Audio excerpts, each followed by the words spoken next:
إن الحمد لله نحمده ونستعينه ونستغفره ونعوذ بالله من شرور أنفسنا ومن سيئات أعمالنا من يهده الله فلا مضل له ومن يضلل فلا هادي له وأشهد أن لا إله إلا الله وحده لا شريك له وأشهد أن محمدا عبده ورسوله أما بعد فإن خير الحديث كتاب الله وخير الهدي هدي محمد صلى الله عليه وعلى آله وسلم وشر الأمور محدثاتها وكل محدثة بدعة وكل بدعة ضلالة وكل ضلالة في النار.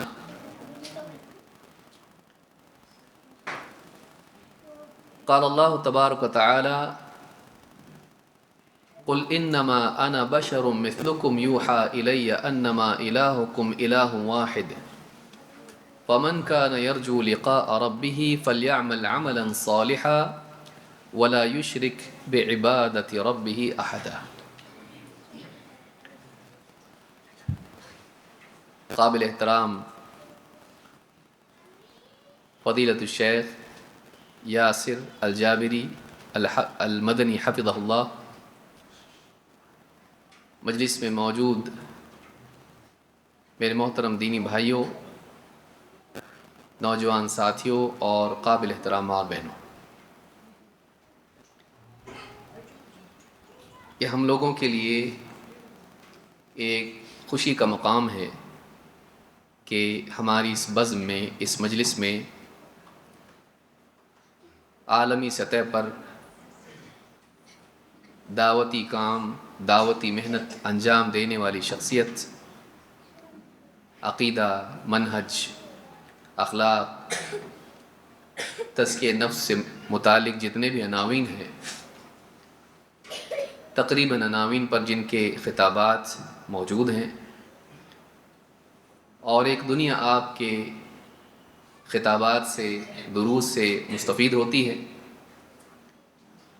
اور خصوصاً نوجوان طبقہ آپ کے دروس سے مستفید ہو کر ہدایت کے راستے پر گامزن ہے۔ میری مراد فضیلۃ الشیخ یاسر الجابری حفظہ اللہ سے ہے۔ اللہ رب العالمین نے ہم لوگوں کو اس نعمت سے نوازا کہ آج ہماری اس مجلس میں شیخ محترم تشریف فرما ہیں، اور اسی لیے میں زیادہ وقت آپ لوگوں کا نہیں لوں گا، مختصر خطاب کر کے میں اپنی جگہ لوں گا، اور میں چاہوں گا کہ شیخ محترم کے خطاب سے، آپ کے مواعظ سے، آپ کی نصیحتوں سے آپ لوگ مستفید ہوں اور شیخ کو اپنی بات مکمل کرنے کے لیے وقت ملے۔ جو مختصر سا عنوان میرے ذمے ہے وہ ہے عمل کی قبولیت کی 3 شرطیں۔ عمل کرنا اصل نہیں ہے، ایسا عمل کرنا جو اللہ کے ہاں مقبول ہو، یہ اصل ہے۔ انسان کوشش کرے اور کوئی نتیجہ نہ ہو، محنت کرے اور محنت ضائع ہو جائے، یہ خود اپنی ذات میں ایک ناکامی ہے۔ جہاں انسان کو کوشش کرنا چاہیے، وہیں اس بات کا بھی خیال رکھنا چاہیے کہ اس کی کوشش نتیجہ لائے، وہ ضائع نہ ہو۔ دنیا میں بہت سی کوششیں انسان کرتا ہے، وہ کوششیں بعض اوقات نتیجہ لاتی ہیں اور بعض اوقات وہ کوششیں برباد ہو جاتی ہیں۔ دنیوی اعتبار سے بھی آپ دیکھتے ہیں کہ آدمی محنت کرتا ہے لیکن کچھ نتیجہ نہیں آتا اور آدمی ناکام ہو جاتا ہے۔ لیکن اصل ناکامی دنیا کی نہیں ہے۔ دنیا میں اگر آدمی کوشش کرے، فیل ہو جائے، یہ اتنی بڑی ناکامی نہیں ہے۔ اصل ناکامی آخرت کی ہے، کیونکہ اصل زندگی آخرت کی زندگی ہے۔ دنیا کی زندگی تھوڑی سی ہے، کوئی 20، کوئی 30، کوئی 40، کوئی 50، 60، 70، 100، اس سے زیادہ شاید ہی کوئی جاتا ہو۔ حدیث میں بھی اللہ کے نبی صلی اللہ علیہ وسلم کا فرمان ہے کہ میری امت کی عمریں 60 سے 70 کے درمیان ہوں گی، بہت کم اس سے متجاوز ہوں گے، بہت کم ہوں گے جو 70 کے پار جائیں گے۔ اس اعتبار سے اگر دیکھا جائے تو آخرت کی ہمیشہ ہمیشہ کی زندگی کے مقابلے میں یہ 60-70 سال کوئی قیمت نہیں رکھتے ہیں، کوئی معنی نہیں رکھتے ہیں۔ تو یہاں کی ناکامی وقتی ہے، اصل ناکامی وہ ہے جو آخرت کی ہے۔ آخرت کی ناکامی کس کے حصے میں آتی ہے؟ آخرت کی ناکامی اس کے حصے میں آتی ہے جو دنیا کے لیے جیے اور آخرت کو بھلا بیٹھے، اس کا مقصود ہی دنیا ہو۔ جیسے دنیا میں اگر کوئی طالب علم ہے، وہ امتحان کی تیاری کر رہا ہے، اس کے ذہن میں تھا کہ پرچہ سائنس کا ہے، ساری تیاری اس نے سائنس کی اور پرچے کے دن جب گیا تو پرچہ میتھس کا تھا، کوئی تیاری اس کی نہیں تھی، اس کے ذہن میں نہیں تھا کہ مجھ کو یہ کرنا ہے۔ یا پرچہ اگر سائنس کا بھی ہو تو جو پڑھائی اس نے کی تھی اس میں سے کچھ بھی نہیں آیا، اور وہ سب کچھ آیا جس نے اس کی طرف دھیان نہیں دیا یہ سمجھ کے کہ یہ امپورٹنٹ نہیں ہے۔ بتائیے اس انسان کا حال کیا ہوگا؟ اس سے زیادہ بھیانک اور بدتر حال اس کا ہوگا جو دنیا میں رہ کر دنیا ہی کی سوچتا رہا، اسی کی تیاری کرتا رہا، اور مرنے کے بعد جب آخرت میں پہنچا تو آخرت کے مسائل کچھ اور ہی تھے، وہاں کامیابی کے لیے کچھ اور ہی چاہیے تھا، اور اس نے یہاں کچھ تیار کیا اس کے لیے نہیں۔ وہ دنیا ہی میں لگا رہا، جیا مرا سب کچھ یہاں چھوڑ کے گیا، اور آخرت میں جانے کے بعد وہاں پتہ چلا کہ یہاں نہ مال کام آتا ہے، نہ رشتے، نہ کچھ، یہاں کام آتا ہے ایمان و عمل۔ اسی لیے اللہ تعالیٰ نے قرآن کریم میں فرمایا من کان یرید العاجلۃ عجلنا له فیها ما نشاء لمن نرید ثم جعلنا له جہنم یصلاها مذموما مدحورا۔ من کان یرید العاجلہ، دنیا کو، دنیا کی زندگی کو اللہ تعالیٰ نے ایک لفظ میں بیان کیا ہے، العاجلہ، جلدی ملنے والی، جلدی والی، جس کی انسان کو جلدی ہوتی ہے، سامنے والی جو جلدی آ جاتی ہے، العاجلہ۔ اس کے مقابلے میں آخرہ، بعد میں آنے والی۔ دنیا میں بھی آدمی کہتا ہے آج نقد کل ادھار، دکانوں میں لکھا ہوتا ہے، کیونکہ اس کو جلدی چاہیے۔ ہاتھ میں کا پرندہ پیڑ پہ کے پرندے سے اچھے، جو آج مل رہا ہے، جلدی مل رہا ہے، انسان اس کو ترجیح دیتا ہے۔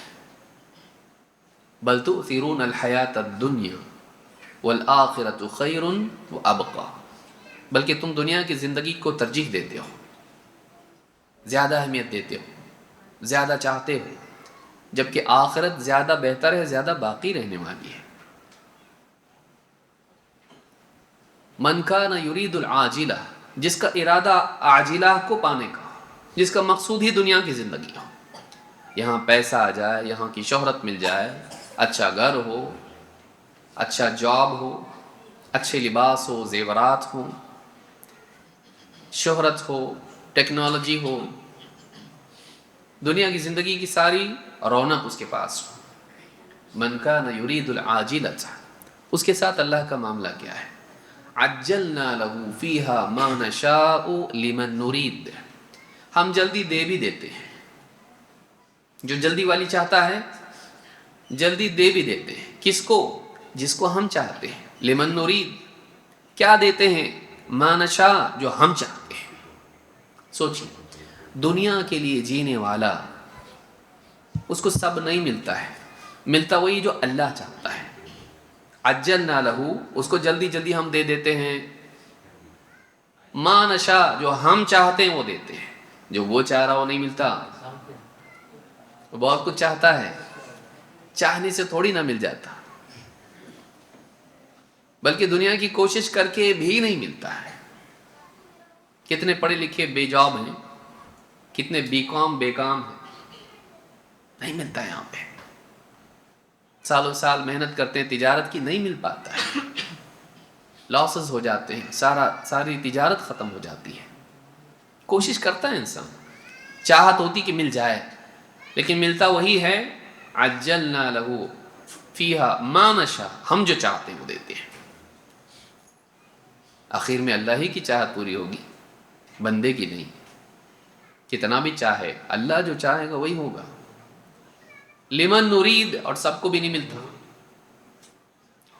سب کو ملتا بھی نہیں ہے۔ جس کو ہم چاہتے ہیں اس کو ہم دیتے ہیں، جو ہم چاہتے ہیں وہ دیتے ہیں۔ دونوں چیزیں یاد رکھیں، سب کو نہیں دیتے، جس کو ہم چاہتے دیتے ہیں، سب نہیں دیتے ہیں، جو ہم چاہتے ہیں دیتے ہیں۔ عجلنا لہ فیہا ما نشاء لمن نرید، جو ہم چاہتے ہیں، جس کو چاہتے ہیں ہم دیتے ہیں۔ لیکن آخرت میں کیا انجام، اس کا کیا ہے؟ یہاں تو مل گیا، سب تو نہیں ملا، سب کو نہیں ملا، اور سب بھی نہیں ملا۔ جو ملنا تھا تقدیر میں ملا۔ ثم جعلنا لہ جہنم، لیکن چونکہ اس نے دنیا کو مقصود بنایا، آخرت کو نہیں، چیزوں کو مقصود بنایا، مخلوق کو مقصود بنایا، خالق کو نہیں۔ ثم جعلنا لہ جہنم، پھر ہم نے آخرت میں اس کے لیے جہنم تیار کر رکھی ہے۔ یصلاھا مذموما مدحورا، وہ مذموم مدحور بن کے جہنم میں داخل کیا جائے گا۔ مذموم، جس کی مذمت ہوئی ہو، جو برا کہلایا جائے گا، تعریف کے لائق نہیں۔ ایک ہوتا ہے تعریف کے لائق، دوسرا ہوتا ہے مذموم، اس کا الٹا ہے ایک دم، بدنام، برا، مذمت کیا ہوا بن کے وہ آخرت میں جائے گا۔ رسپیکٹ نہیں ہوگا اس کو، وہاں پہ بے عزتی کے ساتھ جائے گا۔ مدحورا، دھتکارا ہوا ہو کے، عزت سے تشریف لائیے والا معاملہ نہیں ہوگا، دھتکار کے اس کو، پھٹکار کے اس کو لے جایا جائے گا آخرت میں، جہنم میں ڈال دیا جائے گا۔ کیوں؟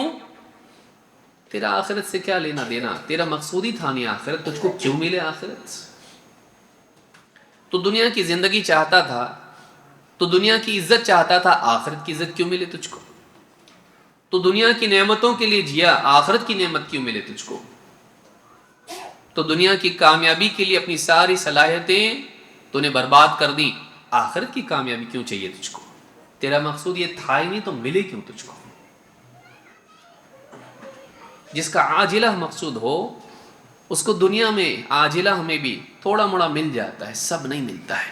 یہ کہانی ہر انسان کی، جو دنیا کو مقصود بنائے اس کو سب نہیں ملتا، جو ملنا ہے وہی ملتا ہے۔ پھر کیوں آخرت خراب کرے آدمی؟ کیوں نہ ہم آخرت کو مقصود بنائیں؟ کیونکہ آخرت کو مقصود بنانے پر بھی تو تقدیر میں جو وہی ملے گا، لیکن دنیا کو مقصود بنانے سے آخرت نہیں ملے گی، اس کو بھی وہی ملے گا جو تقدیر میں ہے۔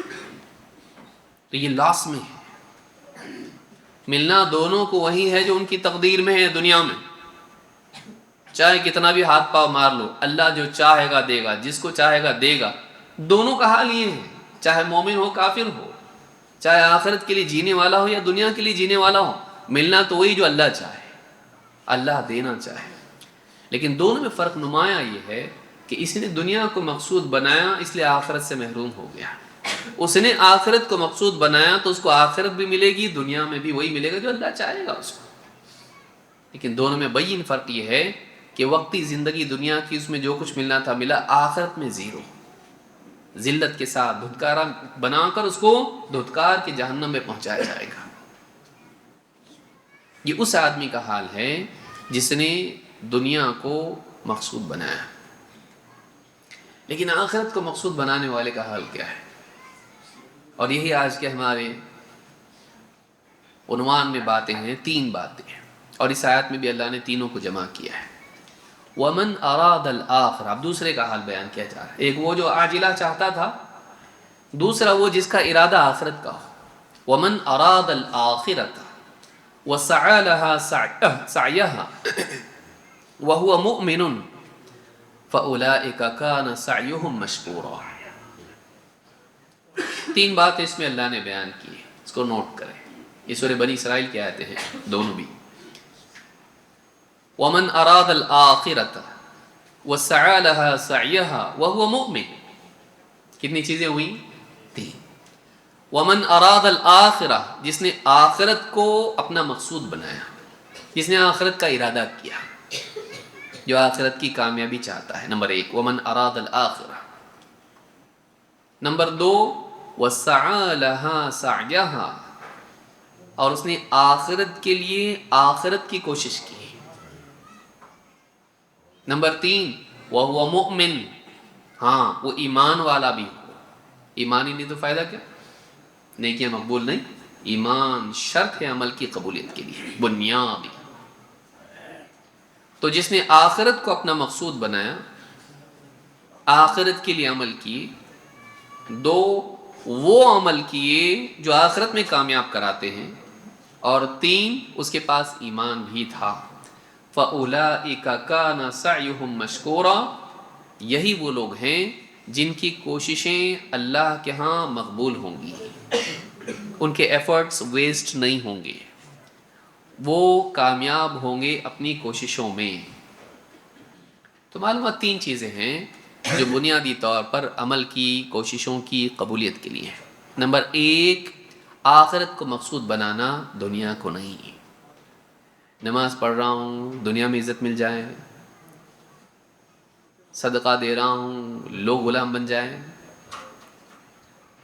دنیا میں دین کا کام کر رہا ہوں تو میرا نام ہو جائے، لائکس بڑھ جائیں، سبسکرائبر بڑھ جائیں. سبسکرائب کیجئے، لائک کیجئے اور بیل آئیکن دبائیے. نہیں، دنیا کے لیے یہ سب دنیا ہے. دنیا کی شہرت، دنیا کے عہدے، دنیا کا مال، دنیا کی ساری نعمتیں، یہ سب دنیا ہے. نماز ہو، دین کی خدمت ہو، صدقات ہوں، حج عمرہ ہو، حج کر رہا ہے عمرہ کر رہا ہے، نام ہو جائے، نام کے آگے لگ جائے الحاج تشدید کے ساتھ، میرے نام کے ساتھ آ جائے. اور اتنا سوچ رہا ہے کہ میری قبر پہ بھی لکھا جائے الحاج. کیا ملتا ہے اس سے؟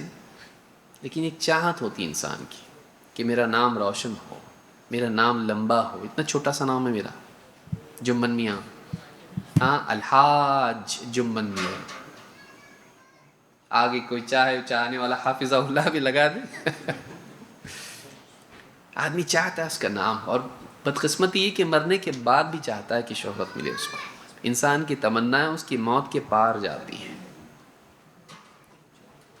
تو جو دنیا کو چاہے، دنیا میں عزت، دنیا میں ماں، دنیا میں عہدہ، دنیا کی چیزیں، نعمتیں، یہی مقصود تھا، فیل.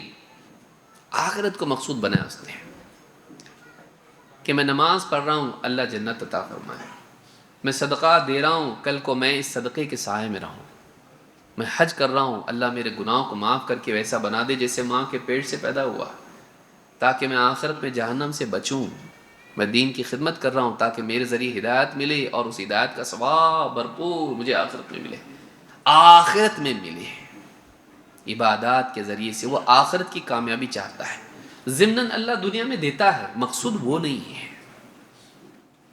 دنیا میں بھی اللہ دیتا ہے، نمازوں کے ساتھ رزق کا بھی وعدہ ہے.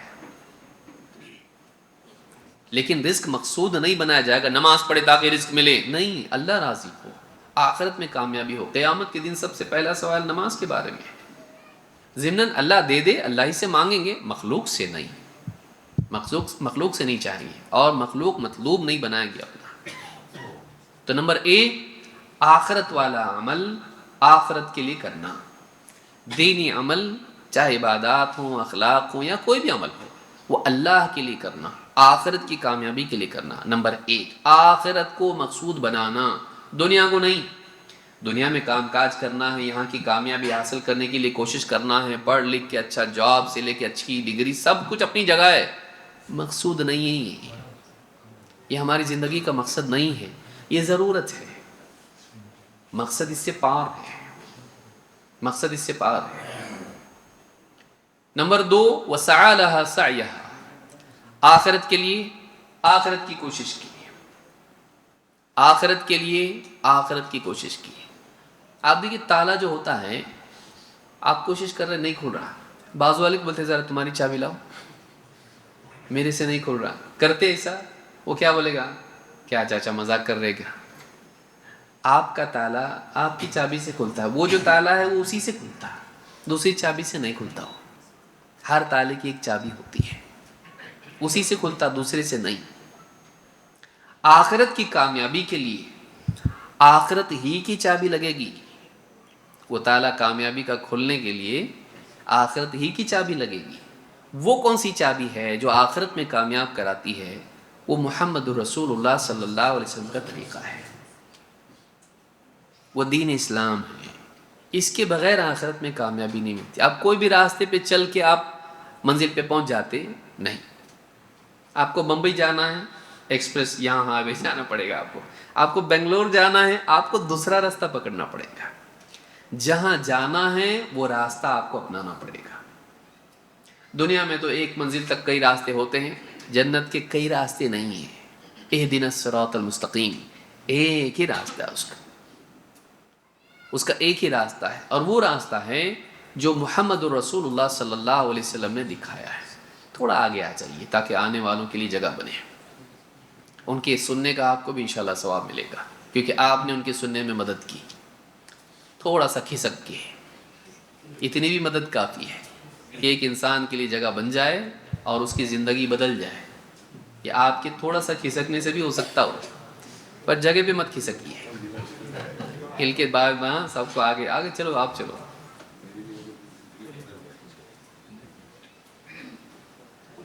تو دوسری چیز کیا ہے؟ نمبر 1 آخرت کو مقصود بنانا، نمبر 2 آخرت کے لیے وہی راہ اپنانا جو آخرت کی کامیابی تک لے جاتی ہے۔ اور وہ کون سی راہ؟ اس میں کوئی شک شبہ کی بات ہے، وہ محمد رسول اللہ صلی اللہ علیہ وسلم کا بتایا ہوا راستہ ہے۔ اور 3 وہو مؤمن، وہ ایمان والا ہونا چاہیے، یعنی اس کا ایمان بھی اللہ کے نزدیک مقبول ہونا چاہیے۔ ایسا ایمان جو 3 چیزوں سے پاک ہو۔ نمبر 1 شرک سے پاک ہو، 2 کفر سے پاک ہو، 3 نفاق سے پاک ہو۔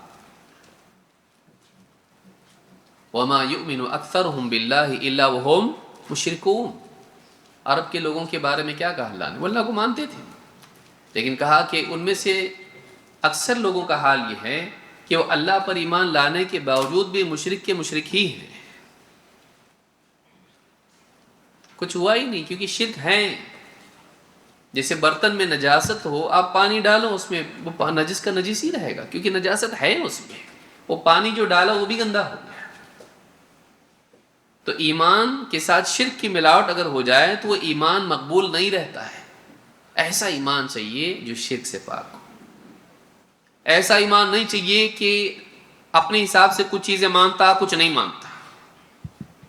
وَمَا آتَاكُمُ الرَّسُولُ فَخُذُوهُ، جو کچھ رسول تم کو دیں وہ سب کا سب لے لو۔ یہ نہیں کر سکتے ہیں کہ یہ پسند ہے لوں گا، اس کا انکار کروں گا، اس کو قبول کروں گا، نہیں۔ کچھ مانا کچھ نہیں مانا نہیں کر سکتے، آپ سب ماننا پڑے گا۔ قُلْ أَطِيعُوا اللَّهَ وَالرَّسُولَ فَإِن تَوَلَّوْا فَإِنَّ اللَّهَ لَا يُحِبُّ الْكَافِرِينَ۔ اے نبی آپ کہیے اللہ کی مانو، اس کے رسول کی مانو۔ اگر یہ منہ موڑ کے پیٹ پھیر کے چل دیں تو یاد رکھو اللہ تعالیٰ کافروں کو پسند نہیں کرتا ہے۔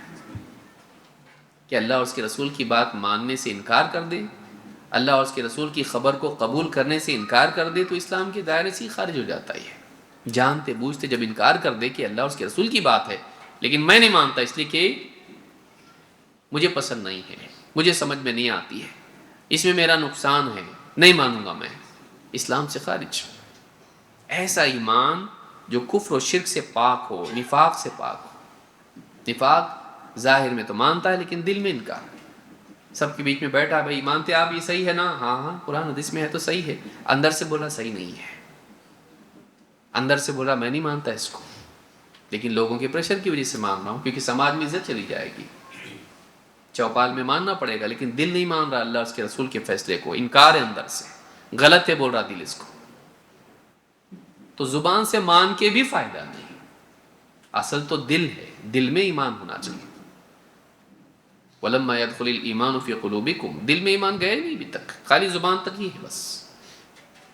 اقرار ایمان کافی نہیں، دل میں یقین بھی تو ہونا چاہیے، دل میں قبول بھی ہونا چاہیے۔ وَهُوَ مُؤْمِن، وہ ایمان والا۔